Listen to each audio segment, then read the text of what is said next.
যে ঘটনাটাকে নিয়ে এই যে এসপি বা এসডিপিও কেউ এলো না, এটা আপনি কেন্দ্রীয় যে দপ্তর রয়েছে সেখানে কি জানাচ্ছেন? নিশ্চয় আইন আইনের মতো চলবে। আইন তো সবার উপরে, তার উপরে তো আমরা গণতান্ত্রিক রাজ্যে আছি, আমরা কনস্টিটিউশন মানি।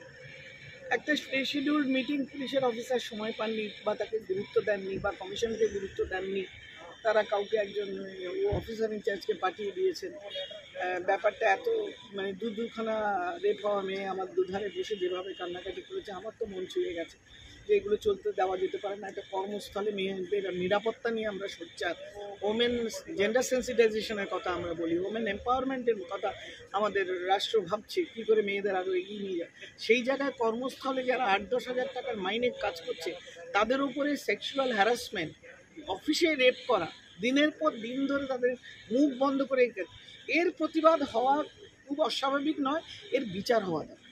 এবং এই বিচারটা করতে গিয়ে আমি পুলিশের যে ভূমিকা আজকে দেখলাম, আমাকে এতে কষ্ট দিয়েছে এবং আমার মনে হয়েছে যে আইনের ঊর্ধ্বে এরা উঠে গেছেন এবং আমরা আইনত যা হওয়া উচিত তার সেগুলো চাইব, জানতে চাইব। দিল্লিতে আমরা নিশ্চয়ই ডেকে ওনাদের সামনে হিয়ারিং করবো।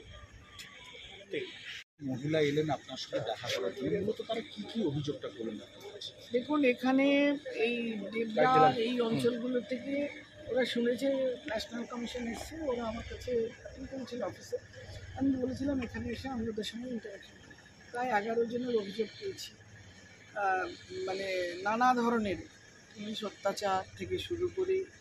এদের যা বক্তব্য আমি শুনলাম যে স্থানীয় রুলিং পার্টির যারা লিডার এবং গুন্ডা, যাদের অ্যাট্রসিটিতে মহিলাদের জীবন প্রায় মানে এত ব্যতিব্যস্ত করেছে, তারা সহ্য করতে পারছে না এবং যখন তারা প্রতিবাদ বা কোনো প্রতিরোধ করার চেষ্টা করছে, তখন পুলিশ এসে তাদের উপরে ডাবল আবার মিথ্যা মামলা দিয়ে তাদের ডেকে পাঠিয়ে তাদের নানাভাবে হ্যারাস করছে। 1 নম্বর এটা।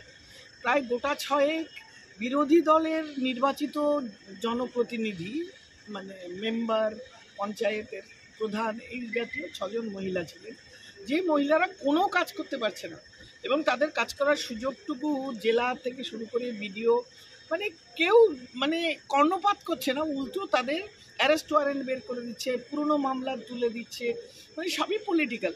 তো একটাই জিনিস খুব পরিষ্কার বুঝলাম, এখানে একটা পলিটিক্সটা এমন জায়গায় গেছে এবং তার সঙ্গে অ্যাডমিনিস্ট্রেশনের সাথে, এই পলিটিক্সের সাথে পুলিশ, আমি অ্যাডমিনিস্ট্রেশনটা ভুল বললাম, পুলিশ সেখানে হাত মিলিয়ে এই বিরোধী দলের যারা, তারা পঞ্চায়েতে কোনো কাজ করতে পারছে না, না ডেভেলপমেন্টের কাজ, না মানুষের কোনো সুবিধা পাইয়ে দেওয়ার কাজ, না তাদের কোনো সার্টিফিকেট পাইয়ে দেওয়ার কাজ, না কোনো মামলার কিচ্ছু করতে পারছে না। তারা কান্নাকাটি করছে, আপনাদের সামনেই কান্নাকাটি যখন ঢুকছিলাম তারা যে আমরা কোথায় যাব। মানুষ অসুবিধা হলে তারা পুলিশের কাছে যায়, থানায় যায়। থানা যেখানে, পুলিশ যেখানে একটা বায়াসড হয়ে কোনো কিছু না দেখে তাদের নামে মিথ্যা মামলা, মিথ্যা অভিযোগ এগুলো করছে। নিশ্চয়ই কমিশন মহিলাদের এই অত্যাচার, কষ্ট এবং অ্যাট্রসিটি অফ পুলিশ অ্যাপাথি, এগুলোর উত্তর চাইব, যা হবে দেখা যাবে আগামী দিনে। তবে একটা জিনিস, মেয়েদের ওপরে অত্যাচার এবং যে অসভ্যতাগুলো চলছে, যে কনস্টিটিউশনের ভিতরে আইনকে বুড়ো আঙুল দেখিয়ে পুলিশ যা করে বেড়াচ্ছে, এই জিনিসের বিরুদ্ধে আমাদের কাছে যে খবরগুলো এসছে, এর সত্যতা আমরা যাচাই করব। কারণ এটা হলো ওয়ান সাইডেড। সত্যতা যাচাই করে যদি দেখা যায় পুলিশ এখানে অকারণে মহিলাদের হ্যারাস করছে বা সাধারণ মানুষের জন্য কাজ করতে দিচ্ছে না, পঞ্চায়েতের ইলেক্টেড মেম্বারদের দিচ্ছে না, নিশ্চয়ই প্রপার ফোরামে আমরা এটাকে করবো এবং যা করে। ঠিক ঠিক ঠিক যে পুলিশের